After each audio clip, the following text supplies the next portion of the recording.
Welcome to Point of View Passport Edition.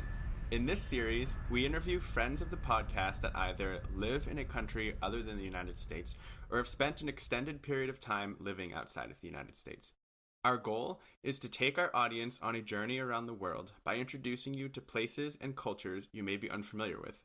Together, we will broaden our horizons by speaking with those who may not live near, look like, or speak like us, but serve as a reminder that we are all members of one big global family. Today, let's talk about things from Denmark's point of view.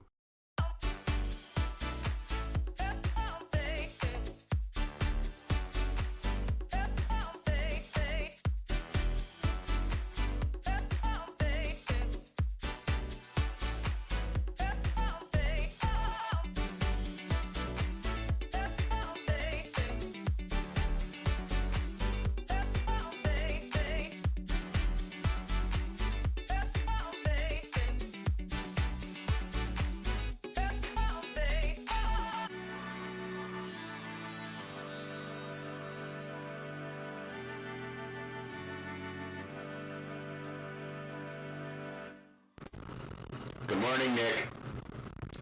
Good. Oh, It's I just like- I was gonna say, is the plane take off without us? Yes. In short, yes, it did.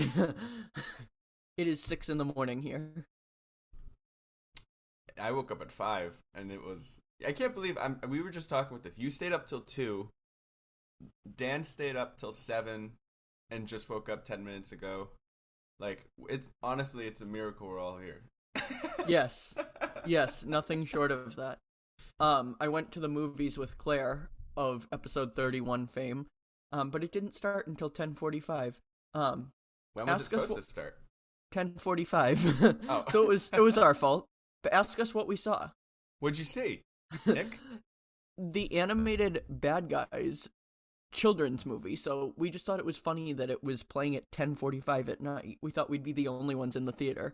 We were not. So I had to keep my antics to about a 7. The animated Bad Guys movie? Well, it's just a kids, and it's not like a animated version of a different movie. It's just called Bad Guys, and it's a children's movie. Okay. I hadn't heard of it. But we just thought it was funny that it was at 10:45 at night, and I was like, oh, I'll be able to like crawl around in the theater or something. I did that when we saw Cats, but like it was Cats, so need I say more? Cats was so bad. So there were children up in the movie theater at 10:45 watching Yeah. Bad Guys? Yeah, there was one other Claire and I aren't related, but there was a family in front of us, and I was like, oh, I will stay confined to my seat. I bet you were looking at them like, why are you here at 10:45? And they were looking at you like, why are two adults here at a children's movie? Why are you here at all? Yeah. No, I don't think they knew we were behind them, to be honest, but it was a good movie. It was really that's good. even creepier. They didn't even know you were in the theater. Oh, well, you know what I Kinda mean. They were sneaking there around. before. They were there before us, and then we walked in. We jammed to Miley Cyrus's live album in the car because we got there super early. Because what else is there to do in that window between dinner and 10:45? But how are you? I'm good. The Bruins made it to the playoffs, and I'm very excited because playoff hockey is officially starting. And I'm very excited. We're playing the team. The only other time I talked about the Bruins, we're playing the Carolina Hurricanes, and we don't have I think I talked about the last Passport Edition episode, actually. How That's we funny. don't have the greatest record against Carolina, but I'm very excited to be starting to watch playoff hockey. It's the most exciting time of the year, in my opinion. But I'm more excited about today's episode. We are welcoming someone who I met in 2019 while I was studying abroad. Him and his family hosted me while I was studying abroad, I guess, while I was living in Denmark. It's early. It's gonna be. We're gonna see how this episode goes. Yeah. It'll be fine. It'll be great. But before we introduce him, Nick, what's something that you're grateful for? Because that's something that we start every episode with, right? Just go down the line. I'm glad I have this episode outlined because otherwise. Yes. I am grateful for my dad this week, because, well, every week, but this week in particular, because he has really, I didn't realize, as you know, I'm looking to buy a Subaru Crosstrek, and he was off yesterday, and we had known that there was one that I was looking at, but I didn't know it was like 5 minutes from my work. So he texted me, and he was like, "Well, what time are you on break?" And I was like, 12. And he was like, "Okay, we can like." I thought he meant like we can talk about it on our break. Like he was gonna go look at the car, and I didn't realize it was 5 minutes from me. But I got on my break, and he was like, "All right, I'm here." And I was like, "Here, like where?" And he was like, "Here at your work." Like he wasn't trying to surprise me or anything. I was just not picking up that he was going to be at my work. So we went on my break, and I test drove it, and he just really like it's looking good. Although I feel like I should say that I'm not going to get it, because the last time I said that, I got a job um on this show, as you know. You just Throw want back to the luck episode to 1. do the same thing, yeah. Yes, so I'm grateful for my dad. You heard that right, Gary. Yay, He doesn't listen to Gary. this. He Oh. doesn't listen to this. What are you grateful for? Yay, supportive parents. Yes. I am grateful for, well, appropriately for this episode, I'm grateful for the opportunity I had to study abroad before the pandemic, because I got it in right before everything kind of went kapooey. And I'm grateful for social media, because that's how I've been able to stay in contact with Frank and his family while I've been in the US and they've been in Denmark. And so, yeah, that's what I'm grateful for. But I think without further ado, we should bring in our guest. So a little bit about our guest. So as I mentioned, in fall or autumn 2019, he hosted me in his home for 4 months while I studied abroad at the Danish Institute for Study Abroad, or DIS. He grew up in Odense, Denmark, also known as the birthplace for Hans Christian Andersen. And Frank, don't make fun of my accent, because it's been a little bit since I've practiced. And now lives in the heart of Copenhagen in the neighborhood of Frederiksberg. He is married to his wonderful wife, Christina, and together they have 3 amazing sons, who I proudly call my host brothers for the 4 months that I was there: Noah, Villis, and Norman. He's promised to someday take me skiing with him in Austria, but more importantly, take me to the famous après ski in Austria. Please welcome Frank Windeløv. Hello. Hi, Frank. Nice being here. We're happy to have you. Thank you for That's being good. here. We should have recorded this episode in Austria I know. this winter at the après ski. Would you have been in a state where you could record? It might have been a very different episode. In the beginning of the afternoon, not at the end. Yeah. I feel like you should give some context to that, because you and I know that joke, but basically you go skiing pretty much every year in Austria, right? Yes. With some Yes. friends. I like skiing. Basically, I go skiing 2 or 3 times a year, and one of them is with my friends only. So, and the tradition is in Austria that you drink quite a lot at after ski, as we call it, Yes. or après ski. And especially Austria is well known for its famous après ski with Austrian Schlager music and cheap beers. So you drink beers all the afternoon, and sometimes you pass dinner basically, because you are too drunk to eat, and you just go straight to bed, so you are fresh the next day. And awesome. Frank told me about this in 2019 when I was there, and that he was going to be doing this. I think after I left, and I said, "Oh, because I'm a skier too," and I was like, "That's something I want to experience." So I'm gonna hold you to that. One of these days we're gonna go. I'm gonna go with your friends, and I think that would be so much fun. But thanks for being here. I mean, I think we should get oriented. So since we just said that it was 6 a.m. where we are, what time is it where you are? What's the weather like? It looks beautiful. You're outside on your patio right now. But what time is it where you are? What's the weather exactly. like? It's noon in Denmark, or 20 past noon or something like that. And as you can see, the weather is pretty sunny, partly cloudy, I think you would call it. A nice breeze and like 15 degrees or something like that in the sun. So spring is coming in Denmark, which is very much needed after a long period of winter and a lot of dark. We like the lights here once it's coming.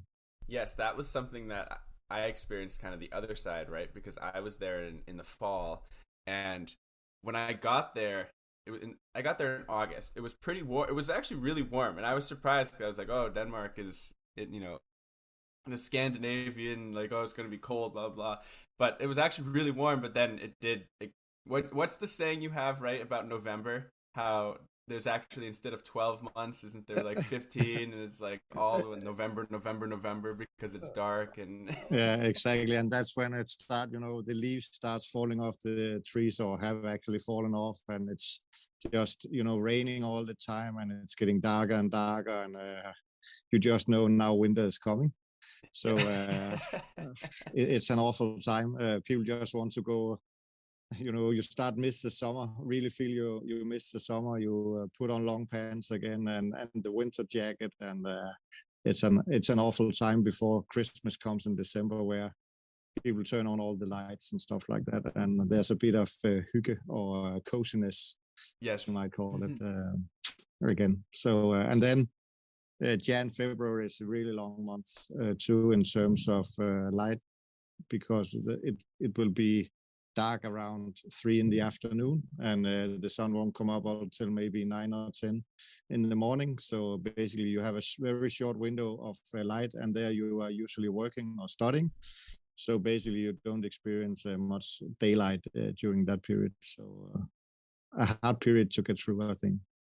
yes. But then on the other hand, during summertime, because we are so far north, it can be light to like 10, 11 in the evening, where you can sit out what we call warm summer nights. So that's, on the other hand, that's a bright side of it.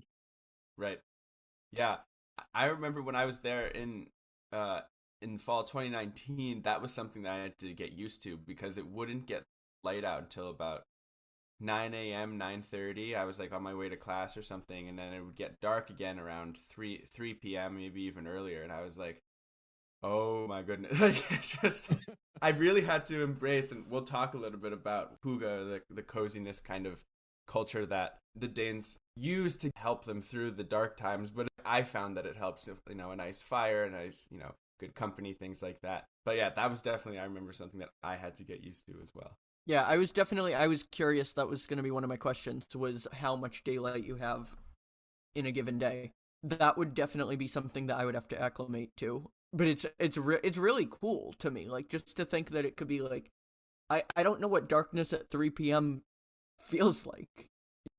I wanted to ask though, can you talk a little bit about Danish culture? Like, what's it like to live there? What's the climate? What's the food like? Are there any national traditions, sports? Yeah, I think for those who know where Denmark is located, I guess Scandinavia is kind of the best thing to kind of describe for Americans, right? If you don't know exactly where Denmark is. But basically, we are at the west part of Scandinavia. So we have the Gulf Stream at our west coast. It's a quite small country, but we have the Gulf Stream. And the Gulf Stream means that during summer times, it basically cools down Denmark a bit.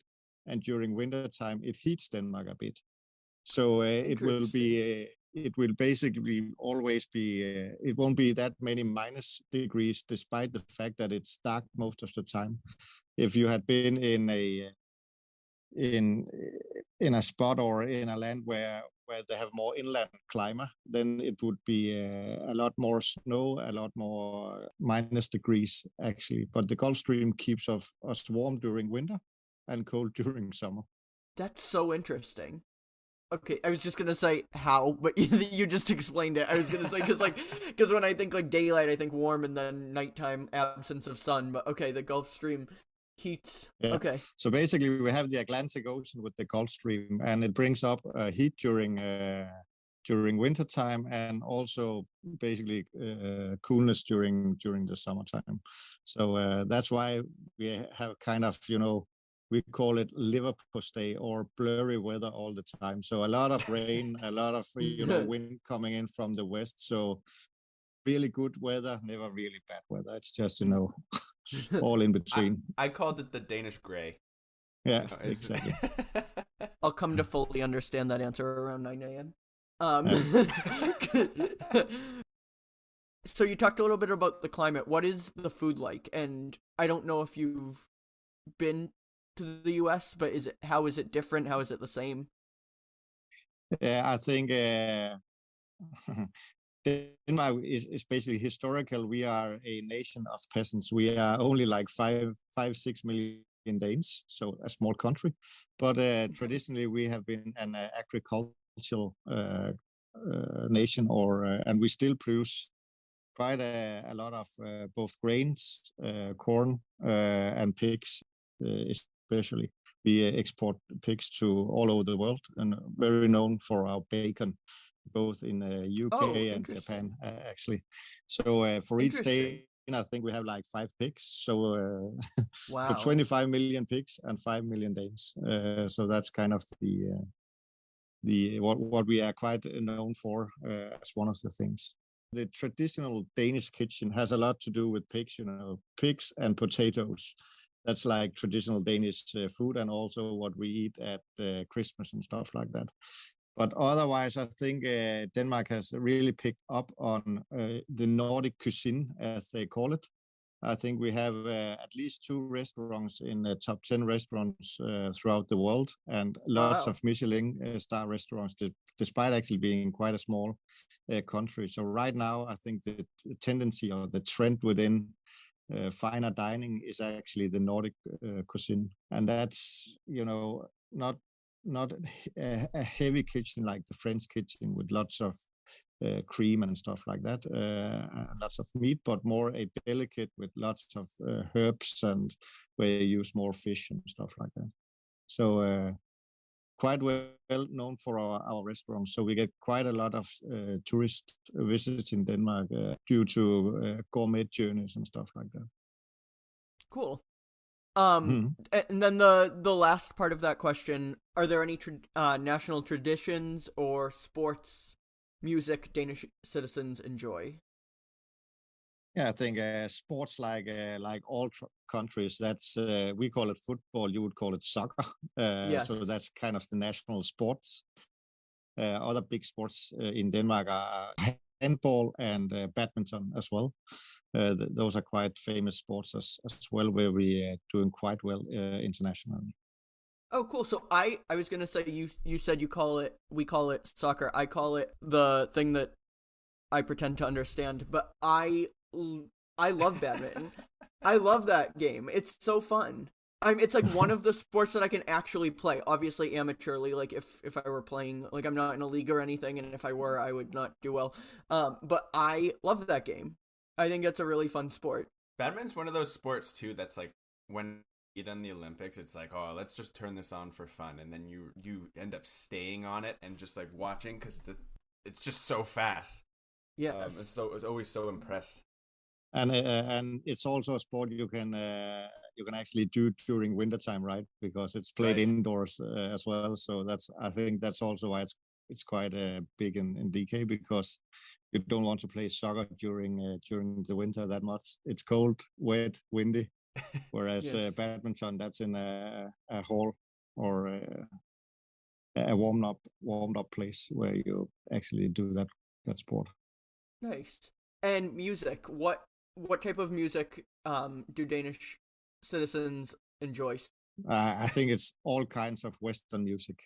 So a lot of US artists, UK artists. We have a few artists ourselves, of course, but we listen a lot of to English music in general, or UK music. Justin, I have to, like, is Lady Gaga known Nick's a in huge Denmark? Lady Gaga fan. Yeah, I am. Lady Gaga is well known. They play her also at Austrian après-ski. There's quite a few numbers with Lady Gaga there as well. So I think she's known all over Europe. Yes, love that. I love her.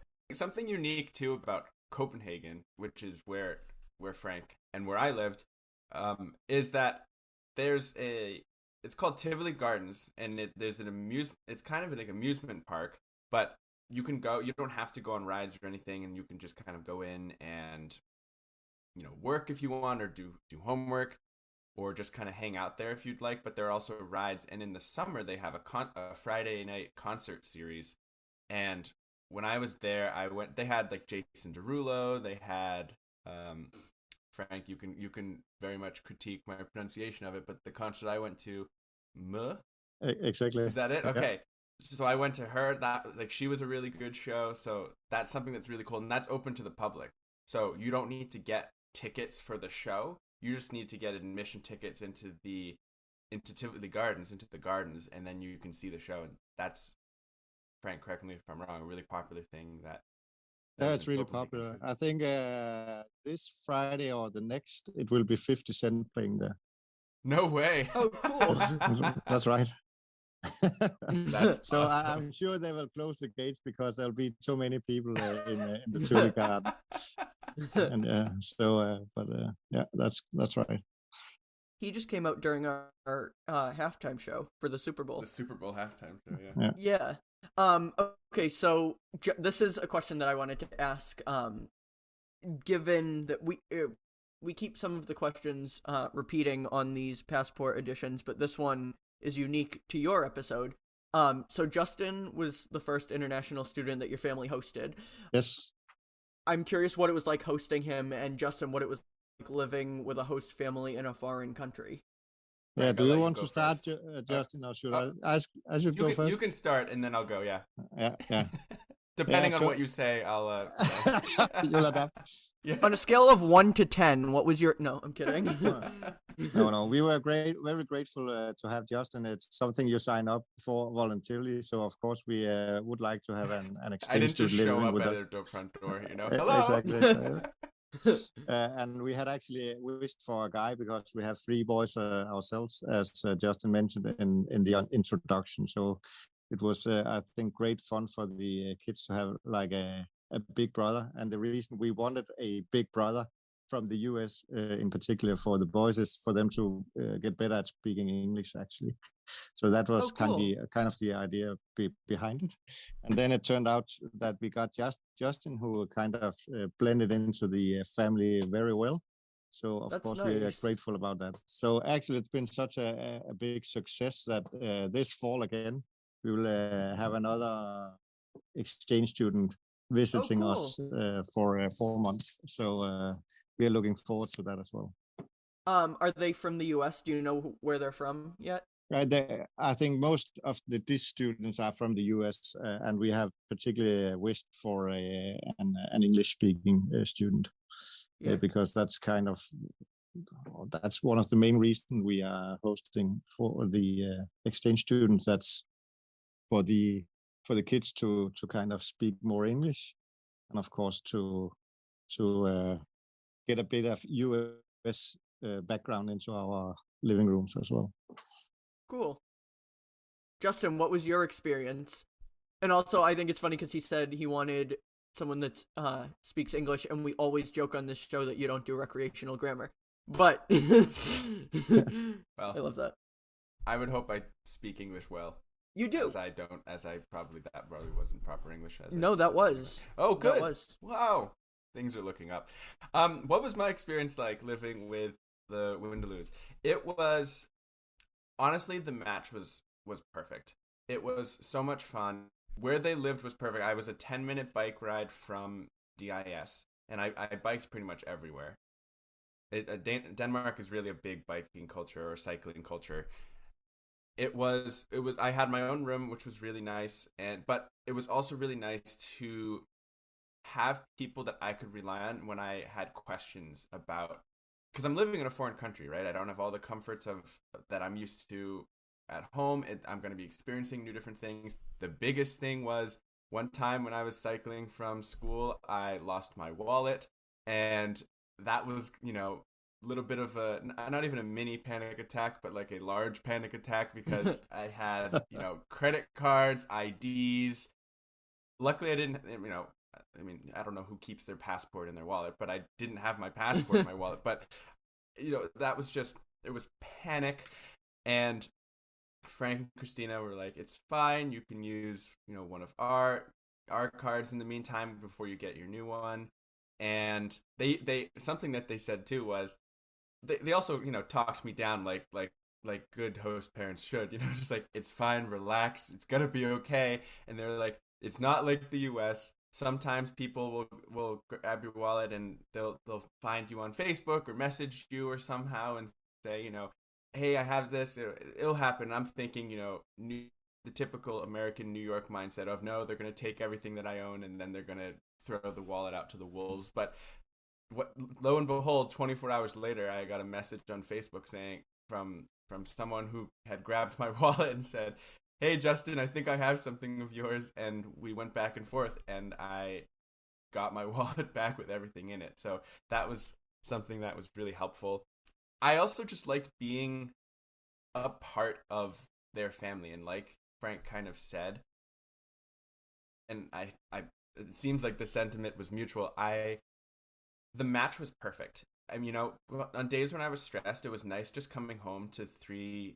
At the time, their sons were 13, 12, and 6. And so it was fun. And they loved being with me just as much as I loved being with them. And so I'd get home from school, and especially their youngest, Norman, would be like, Justin! And he spoke limited English, but he knew my name very well. And one of my first memories was the first day when I flew into Denmark. I was really exhausted. And so I took like a small little nap in their living room on the couch. And I woke up to Norman jumping on me and be like, Justin do. And so he had practiced my name. And that I think that just really, that experience really made my study abroad experience living with a host family. There's people who don't live with a host family that study abroad. I'm sure that experience is just as great. But I really wanted to immerse myself into the culture, and I think being able to live with the Windeløws and have them kind of show me their take on Denmark, their take on Copenhagen, and go on little trips with them too, and be a part of different family traditions was really a once in a lifetime experience. So that I'll always be grateful for. And they always have a place here. I know you guys know that, Frank, but you guys always have a place when you come to the US. Yeah, actually, we did plan to go to your graduation because that's one of the things we would like to experience, actually, a real US graduation party, or where you get on the hats and stuff like that. Yeah. And it could have been great fun, but Corona took it away, right? Yeah. Yeah, I was gonna say we didn't end up having a real graduation. we had one, but it was very interesting. We're in two different, I don't know if you know this, but we're in two different years. I'm the year ahead of Justin, and we had the same ceremony. And it was at a American football stadium. 6:44 a.m. And it was really odd how, like, if you weren't on the stage, which was on the field, you could do whatever you want. Like, you could get up, you could talk to friends. Like, they couldn't hear you. It was allowed. It was encouraged because it was very hot.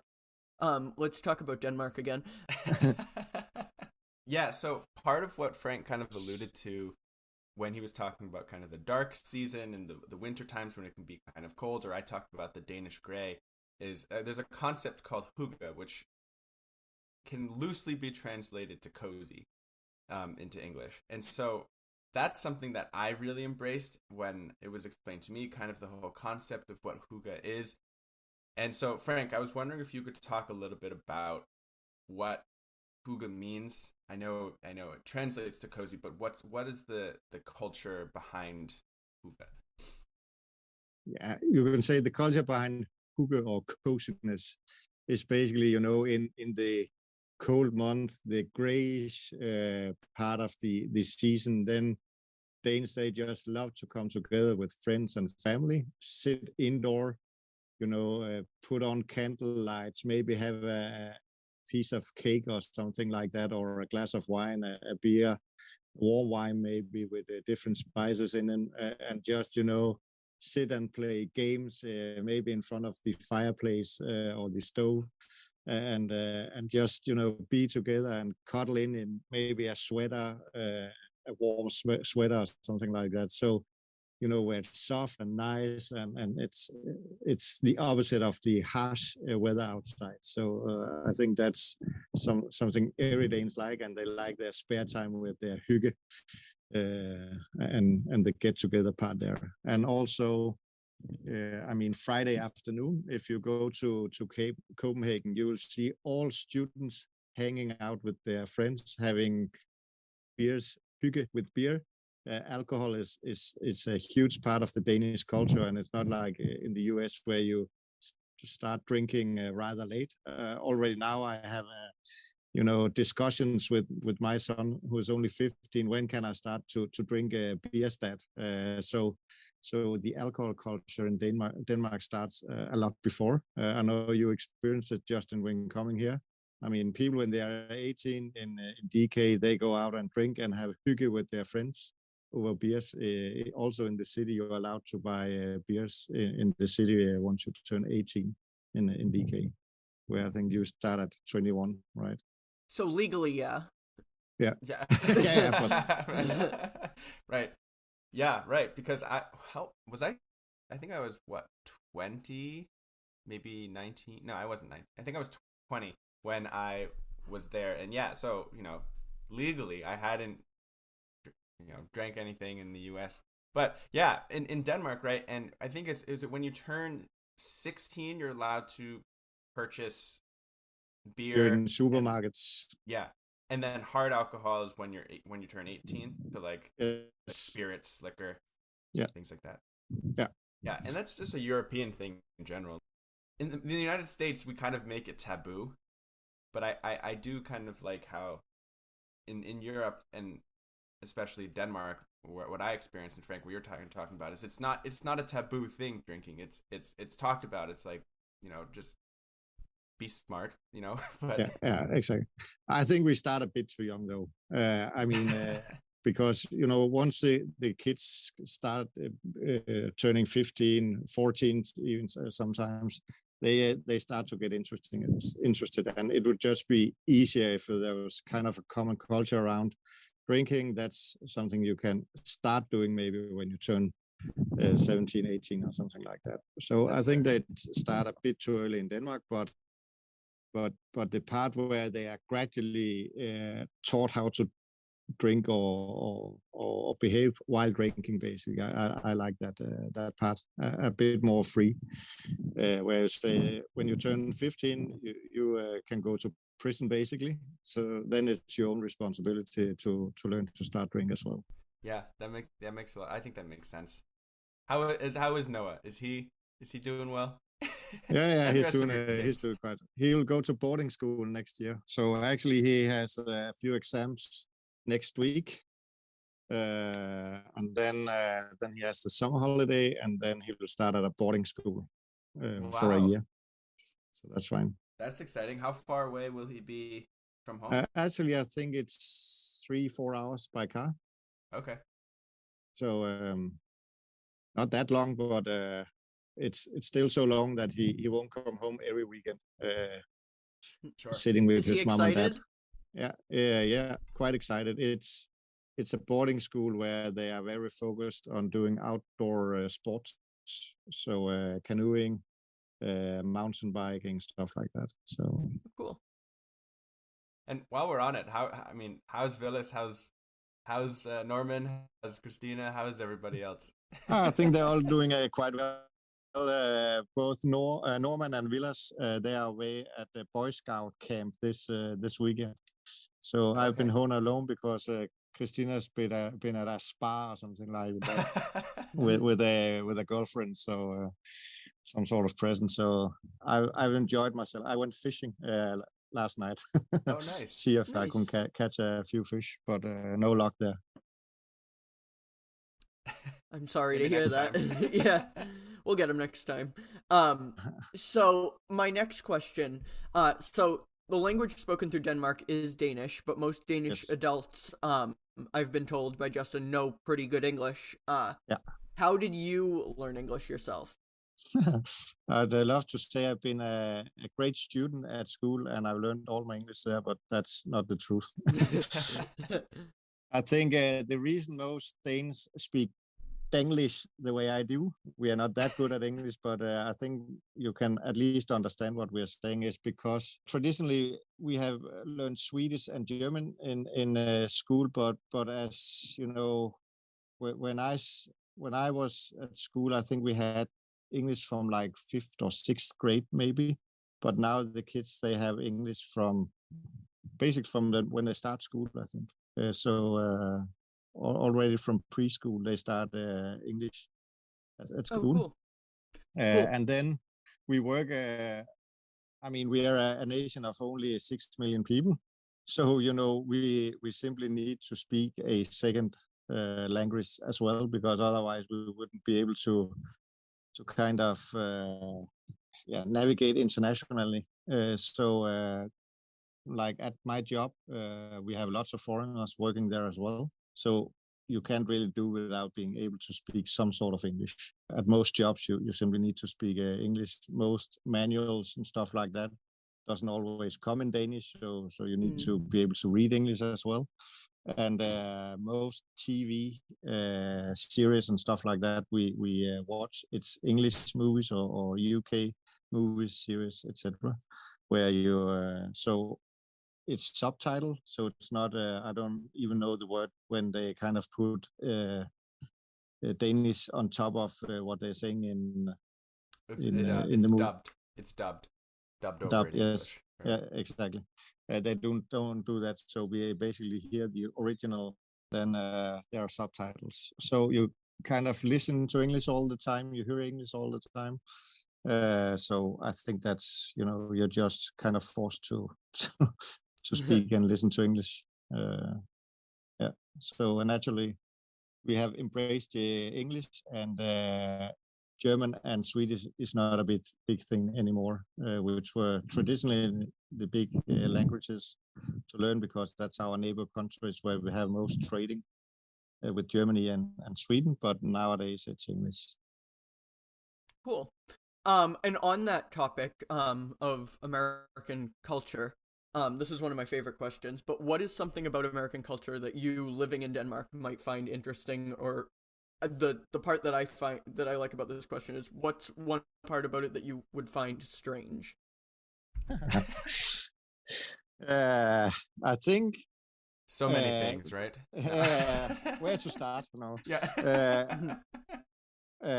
I know a funny thing when and I know you had it also as a topic to study, Justin, when you were here. But we have what you call Windeløv in Denmark, and it's basically a guy who once said you should never believe you are anything or something like that. So whereas in the US, it doesn't matter if you brag a bit about how much money you have or how good you are at something, or you are world champs of whatever. I mean, and it kind of also affects the way you are very open to other people, I think. So if you go to the city, you can often see it's an American tourist, because they are a bit loud. They speak loud, they interact with people they don't know and stuff like that. In Denmark, you would never approach a people or a person you don't know. You would be kind of a bit shy or don't know how. So if an American approach a Dane and just start talking with a Dane without them really having anything to talk about you, but just the weather and hey, who are you? What are you doing? It's strange to a Dane. So I think that part of the American culture, I like it, but some don't. So yeah, that sounds like us. That's exactly why we have a podcast. Because we talk too much, so that's why Yes. we need to have an outlet. That's what this is. Yeah. Yes. Exactly.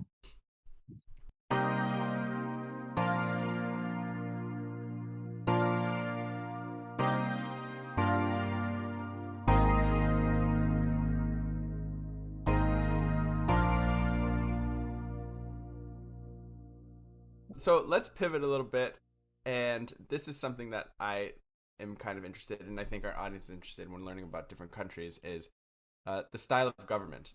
Politics versus government.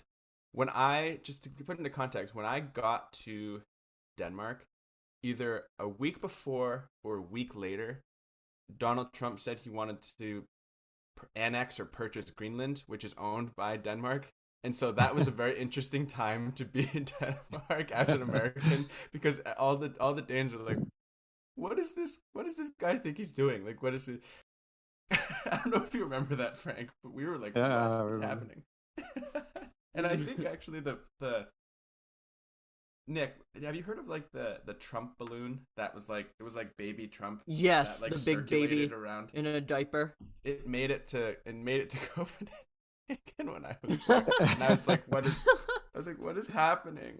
I don't That's know. hot. Anyway, when you're in, and I don't think this is exclusive to Denmark, but when you're an American who's living in Europe, you will without a doubt be asked, what do you think of the president, or what do you think of, I mean, when I was there, what do you think of Trump? And now I've heard from people who are studying abroad currently, what do you think of Biden? And that's always an interesting conversation. But anyway, back to the question. Frank, can you talk a little bit about the style of government in Denmark? I know it's a little bit different than the United States, but can you talk a little bit about that? Yeah, I can. It's I think you could describe it a bit like the Danish weather, whereas in US it's black or white, right? So either it's the one side or the other who basically rules the country for 4 years. It's not like that in Denmark. We basically have like right now eight different parties maybe, and then these different parties, they have to kind of form a government.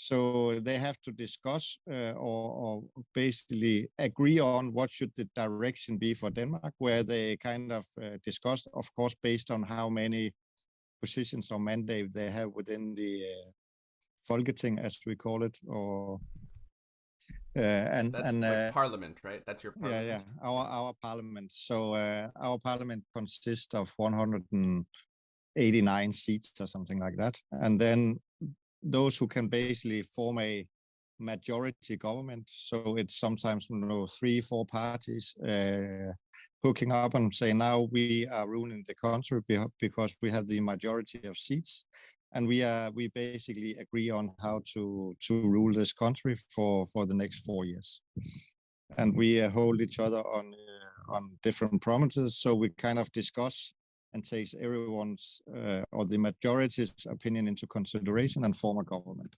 So that's basically how it works in Denmark. But all parties are basically agree of like 90% of the politics. I think we have it's not like they are totally disagreeing on a lot of things. Maybe the foreign policy is the biggest topics, but tax, stuff like that, they pretty much agree. They can make a big change to the way it's run in DK, I think.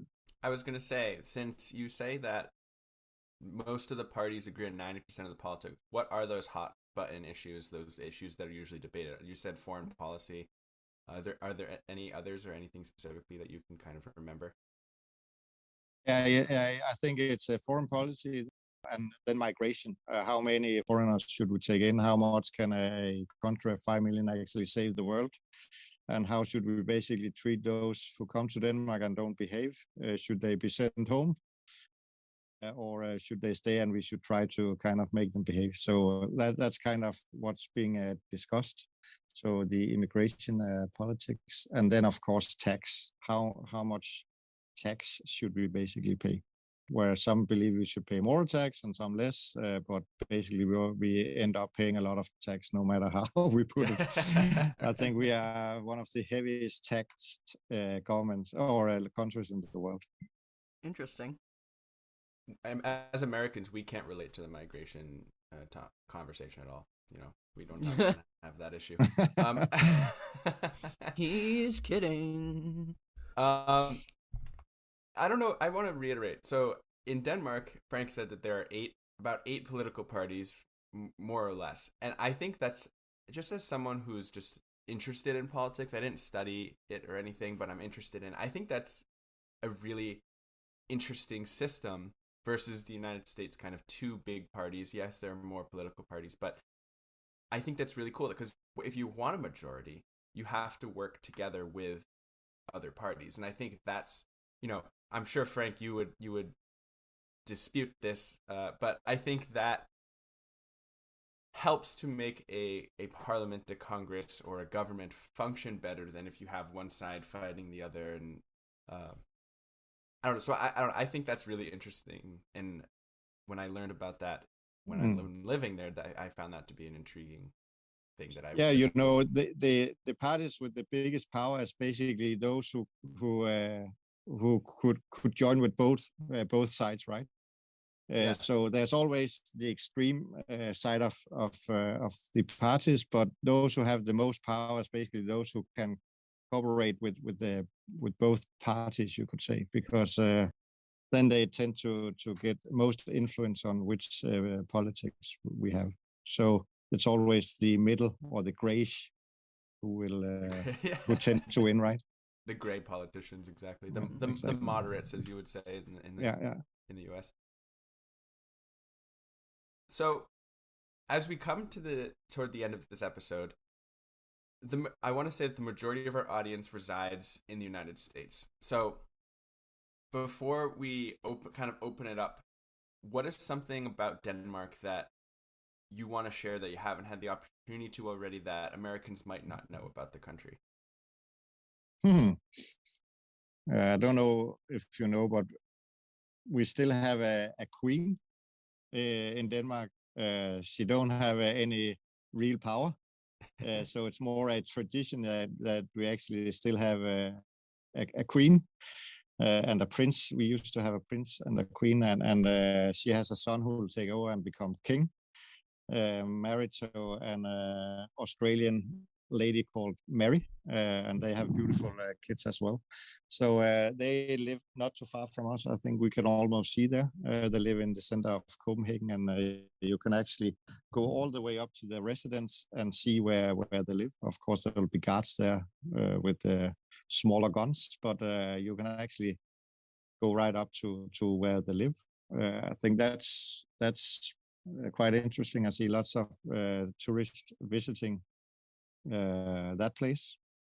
It's also interesting to know that Denmark is very much into the environment and stuff like that. And I know, Justin, maybe you were a bit surprised that actually the water inside the harbor of Copenhagen is so clean that we can actually swim in it. So despite the fact that Copenhagen is basically one big harbor, we tend to swim and sail and really enjoy the harbor. So I think that's also pretty unique compared to many other cities that also is next to the border or has a harbor. Then we're actually able to use the harbor in a different way compared to other countries, especially during the summertime.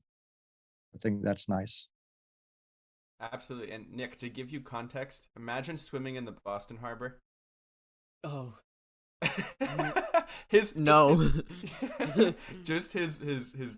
that he made is the exact reaction of why I was surprised, because I swam in the Copenhagen Harbor, and I just that's not unthinkable in Boston. And Denmark in general is a very sustainable country. It's kind of on the cutting edge of sustainability and having those conversations about environmental justice and how to be more eco-friendly. And one of those things that I think is interesting is, like I said, cycling before versus driving. Yes, there are cars, but you'll find a lot more people are biking in the morning than you are driving. And the public transportation system, just public transportation in Europe, is just so much better compared to the US in general, I'll just say. And then also, what was that? I'm trying to remember, Frank. I know that you could ski it, and even though there's no snow. Oh yeah. Over by wasn't it over by Reffen? Yeah. What was that actually plant called? Yeah, it's a power plant. I don't know what's it called, but it's called Copenhagen. Basically, they have the Bjarne Engels, who I know also designed different stuff in Manhattan, US. he has basically drawn out that power plant where they made an artificial skiing slope on top of the power plant. So you can actually take a lift up and ski down on grass even during summer times.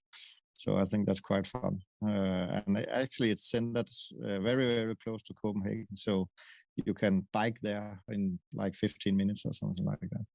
And then we are really trying to get cars out of Copenhagen as well.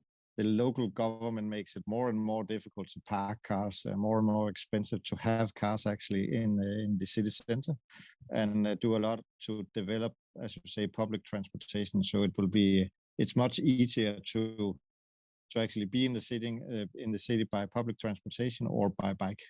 So most Danes actually bike. I bike to work as well, even though we have our car just down here. But sometimes I don't use the car for a week or two because I don't really have anything to use it for, because all transportation is done on bike. And I remember you saying something about the price to buy a car, and as Nick said in the introduction, he's in the market to buy a car right now. Mm-hmm. The price to buy a car in Denmark isn't necessarily the piece that makes it expensive, right? It's how much you're taxed if you purchase a car. Exactly. So the car, from the manufacturer, the car have one price, but then they basically tax it like maybe 180% on top of that. So a $100,000 car would cost 280,000 at least. And then they tax you for driving on the road, and they tax the fuel or gasoline high as well. So 1 gallon of gas would cost like maybe 2 or 3 times the amount as it does in the US.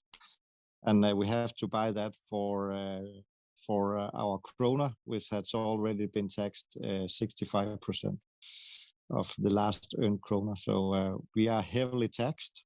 But then again, a lot of things are for free. The entire educational system is basically for free. You can get a university degree in DK without paying $1 single. It's basically free to study, and they even support you, so you get like 4,000 or 5,000 Danish a month. I think that's maybe $800 a month to actually study. So they encourage you to study and get an education, and it's free. That's so interesting to me, because I think they actually charge us that amount per day to study. No, I don't know, but it's something ridiculous. It's ridiculous. We had a conversation when I was there about how much I was paying Loyola to study abroad in Denmark when I was there, and your soul. Yeah, basically selling my soul. But yeah, and also to be clear, the Danish currency is not dollar; it's the Danish kroner. And Frank was talking about that a little bit, but I wanted that to be clear. Yes, thank you for clarifying. Yeah. We have to mention that Frank is more on top of this than we are, because we completed a full recording of this episode and then forgot to ask the fruit question. So, Nick, will you do the honors? Sure. Pretending that Frank knows nothing about this question and didn't just remind us to ask it to the point that we had to turn on the recording again. We ask all our guests a very important, very serious question. If you were a fruit, what fruit would you be and why? Yeah, I was just thinking, good question. No. Can you tell that Danes are very sarcastic too? Have a very sarcastic sense of humor. Me too. Exactly. We love sarcasm here. Sarcasm, yeah. I was giving it quite some thinking, and what I come up with is basically I think I would be a coconut, a bit of hard outside. Soft, smooth, nice inside, actually a bit juicy. And then once I die, I become into coconut oil. See, I love coconuts. That's a great answer. Because then even after you pass, you have a use. You're helping people. Exactly. Yes. Exactly. We love. I personally love skincare. To end out this episode, are there any questions before Justin and I get on the metaphorical plane that you have for us? No, I had one in terms of what are you using this podcast for? I'm so old. I'm 42 that I don't use TikTok, podcast, Snapchat, and all of those things a lot.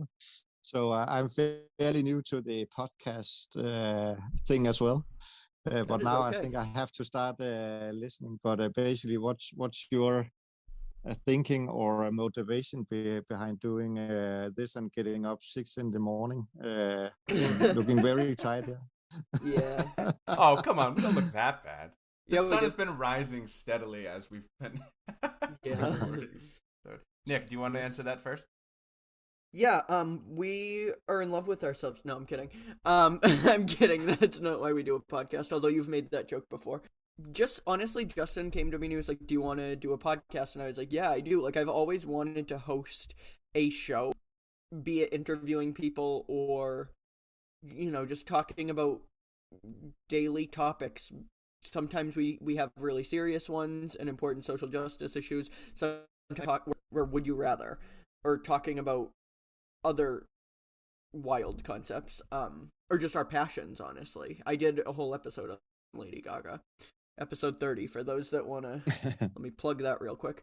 But that's why I wanted to do it, and also it gives us the chance to, or it gives me I won't speak for Justin, but it gives me the chance to kind of like, the motto or the mantra of the show is we speak our truth to learn the truth, so I kind of like learn about myself as we're going through this show. So that's why I do it.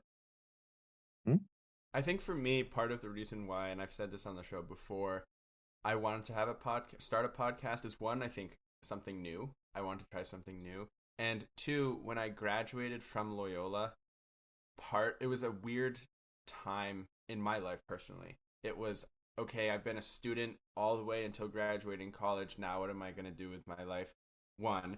And two, I felt like, because we were still in the middle of a pandemic and there was, a racial justice reckoning kind of around the world in the United States, and I've just was having a lot of really serious conversations, sometimes serious, sometimes not, but important conversations nonetheless with my friends. And I felt like, I don't think narcissistically, but I felt, maybe it is, I felt like having these conversations in a way where other people could hear them and, they could agree with me, they could not agree with me, basically start a conversation about important issues and kind of put it out there and see what happens was part of the reasoning why I wanted to start it. And I think it's been a good way to keep in touch with our producer, Dan, who cut out but moved away from the United States, and I keep in touch with Nick, who is more local to me, and, just keep in touch with you, Frank, and other people. So I think it's been fun. We'll definitely,